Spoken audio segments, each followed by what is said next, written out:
Bismillahirrahmanirrahim. Pendapat akhir fraksi Partai Demokrat, Dewan Perwakilan Rakyat Republik Indonesia tentang Rancangan Undang-Undang Cipta Kerja. Disampaikan oleh Marwan Ciasan, nomor anggota A535, daerah pemilihan Lampung II. Assalamualaikum warahmatullahi wabarakatuh. Salam sejahtera bagi kita semua. Om Swastiastu, Namo Buddhaya, salam kebajikan.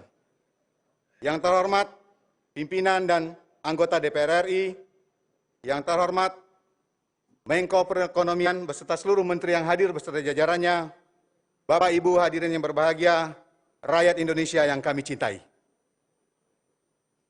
Puji syukur kehadirat Allah Subhanahu wa taala kita panjatkan karena nikmat sehat sehingga kita semua dapat tetap hadir melaksanakan tugas konstitusi kita pada siang hari ini. Pimpinan dan anggota Dewan yang kami hormati, kondisi perekonomian global saat ini tengah mengalami pelemahan dan ketidakpastian. Pertumbuhan ekonomi global yang melambat telah memberikan dampak yang cukup signifikan terhadap perekonomian Indonesia. Salah satu solusi yang ditawarkan pemerintah adalah melalui peningkatan kinerja investasi. Reformasi birokrasi dan harmonisasi regulasi dipandang perlu dilakukan untuk menyelesaikan hambatan investasi akibat peraturan yang tumpang tindih.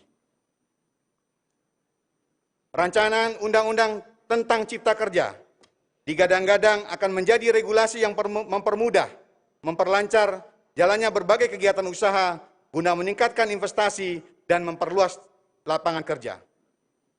Namun, masyarakat di pihak lain justru menilai rancangan undang-undang ini syarat dengan berbagai agenda yang berpotensi merusak lingkungan dan melanggar hak-hak masyarakat Indonesia.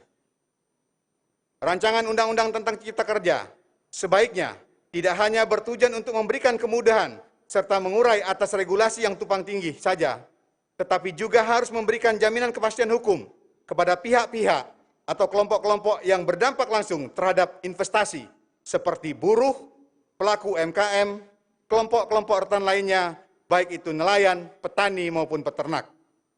Sangat disayangkan, niat baik pemerintah melalui rancangan undang-undang ini tidak diimbangi dengan mekanisme pembahasan rancangan undang-undang yang ideal. Pembahasan rancangan undang-undang terlalu cepat dan terburu-buru, sehingga pembahasan substansi pasal per pasal terasa kurang mendalam. Rancangan undang-undang tentang Cipta Kerja harus prospektif atau dapat melihat dan menyelesaikan masalah yang akan muncul di masa yang akan datang. Karena itu, rancangan undang-undang tentang Cipta Kerja harus bersifat jangka panjang dan bermanfaat untuk kesejahteraan dan kehidupan rakyat. Karena baik buruknya sebuah negara dapat dilihat dari produk perundang-undangannya. Rancangan undang-undang Cipta Kerja harus dapat memberikan roadmap atau arah Indonesia ke depan seperti apa. Pimpinan, Bapak Ibu hadirin yang berbahagia, kami memahami bahwa RUU Ciptaker ini kita tujukan untuk menjalankan sejumlah agenda perbaikan terkait reformasi birokrasi, peningkatan ekonomi, dan juga percepatan penyerapan tenaga kerja nasional. Tetapi kami mencermati adanya sejumlah persoalan mendasar dari RUU Ciptaker ini. Untuk itu, izinkan kami menyampaikan yang perlu mendapatkan perhatian. Pertama, fraksi Partai Demokrat berpendapat memiliki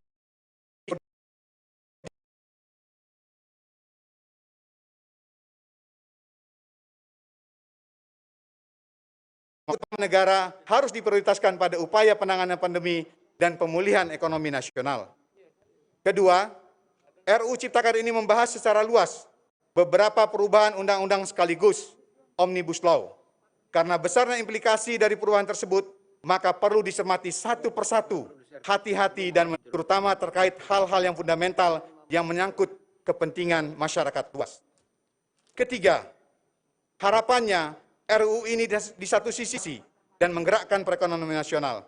Namun di sisi lain, hak dan kepentingan kaum pekerja tidak boleh diabaikan, apalagi dipinggirkan. Tetapi RUU justru berpotensi meminggirkan hak-hak dan kepentingan kaum pekerja di negeri kita. Demokrat memandang RUU Cipta. Tolong Pak, karena ini otomatis nih Pak. Jadi Iya, tambah 1 menit. oke, saya tambah 3 menit untuk Bapak supaya Anda ini ujol. Ya, silakan Pak. Iya. Kita kasih lebih. Oke. Nasdem. Keempat, saya ulangi, fraksi Partai Demokrat memandang RUU Ciptaker telah mencerminkan bergesernya semangat Pancasila, utamanya sila keadilan sosial, ke arah ekonomi yang terlalu kapitalistik dan terlalu neoliberalistik. Kelima, selain catat substansi, RUU Cipta Kerja ini juga catat prosedur. Fraksi Partai Demokrat menilai proses pembahasan hal-hal yang krusial dalam RUU Cipta Kerja ini kurang transparan dan akuntabel, tidak banyak melibatkan elemen masyarakat, pekerja, dan jaringan civil society. Pimpinan, anggota Dewan Terhormat, Bapak Ibu yang berbahagia, berdasarkan argumentasi di atas, maka fraksi Partai Demokrat kembali menyatakan menolak rancangan Undang-Undang Cipta Kerja pada sore hari ini. Kami menilai banyak hal yang harus dibahas kembali secara mendalam dan komprehensif. Kita tidak perlu terburu-buru. Kami menyarankan agar dilakukan pembahasan yang lebih utuh, melibatkan berbagai stakeholder yang berkepentingan. Ini penting agar produk hukum yang dihasilkan oleh RUU Cipta Kerja ini tidak berat sebelah, berkeadilan sosial, dan mampu mendorong pertumbuhan ekonomi dan penciptaan lapangan kerja sebagaimana sebenarnya. Sekali lagi, kami mohon kepada seluruh fraksi-fraksi dan pemerintah untuk bersama-sama mempertimbangkan kembali argumentasi dan catatan tadi. Kami mengajak seluruh fraksi menunda pengambilan keputusan pembicaraan tingkat 2 pada hari ini. Demikianlah pendapat akhir fraksi Partai Demokrat, Harapan Rakyat, Perjuangan Demokrat. Bersama kita kuat, bersatu kita bangkit. Wassalamualaikum warahmatullahi wabarakatuh. 5 Oktober 2020, pimpinan fraksi Partai Demokrat, Dewan Perwakilan Rakyat Republik Indonesia, Sekretaris Marwan Ciasan ditandatangani, Edi Baskoro Yudhoyono ditandatangani. Terima kasih Ketua. Baik, terima kasih Pak Marwan. Bagaimana kita ini?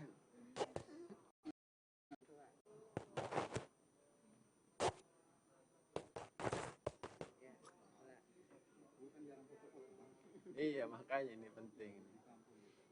Iya.